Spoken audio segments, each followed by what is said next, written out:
뉴스를 한눈에 보는 시간 한뉴스입니다. 경기도 군포시가 태양광 시설을 사회복지시설에 설치해 냉난방비 부담이 없어진 것으로 나타났습니다.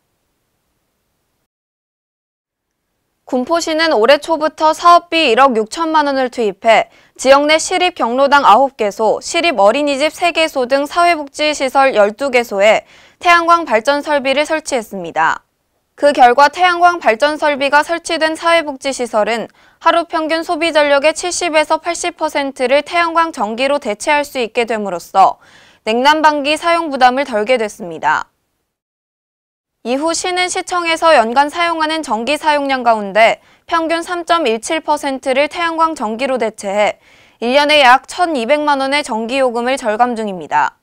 이에 김호택 지역경제과장은 태양광 발전 설비가 설치된 사회복지시설들은 냉난방기를 충분히 가동하고 여름뿐만 아니라 겨울에도 건강을 더 잘 지킬 수 있게 됐다며 시민과 지구 모두에게 이익인 신재생 에너지 발전 보급을 계속 확대해 나가겠다고 말했습니다.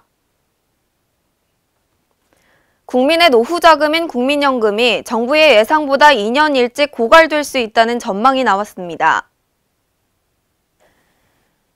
국회예산정책처는 2016년에서 2060년 장기재정 전망 보고서에서 올해 국내 총생산의 33.7%에 이르는 국민연금 기금 적립금이 2030년에 정점에 도달한 뒤 서서히 감소해 국민연금 기금 수지가 적자로 전환될 것이라고 내다봤습니다.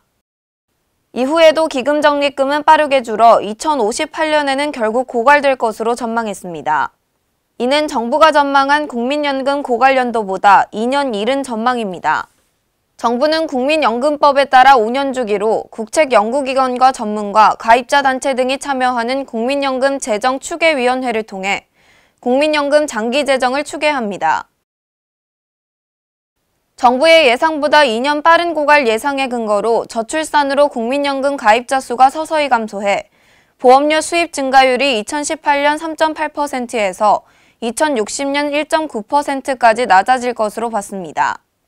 국회예산정책처 관계자는 현재의 재정구조가 그대로 유지된다면 재정 건전성을 확보할 수 없는 것으로 나타났다며 재정 부담을 완화하기 위해서는 적극적인 세입 확충이나 세출 절감 등 정책적 노력이 필요하다고 말했습니다. 미국과 캐나다 등 해외에서는 유해 화학물질로 규정된 미세 플라스틱 제품들에 대한 국내 규정이 없어 대책 마련이 요구되고 있습니다. 화장품이나 치약 등에는 세정력을 높이기 위해 작은 알갱이, 즉 미세 플라스틱을 넣습니다.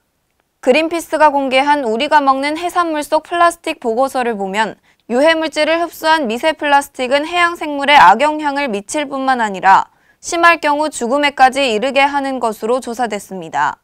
많은 연구들은 미세 플라스틱이 어류의 장폐색과 섭식 변화, 성장 및 번식 장애 등의 영향을 유발한다고 발표했습니다.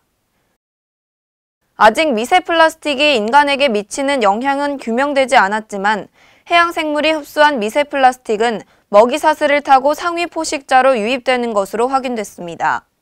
이에 국회 환경노동위원회 강 의원은 그린피스 여성환경연대 활동가들과 지난 7일 기자회견을 열어 미세 플라스틱 전면 사용 금지를 담은 미세 플라스틱 금지 3법을 추진한다고 밝혔습니다. 지금까지 한뉴스였습니다.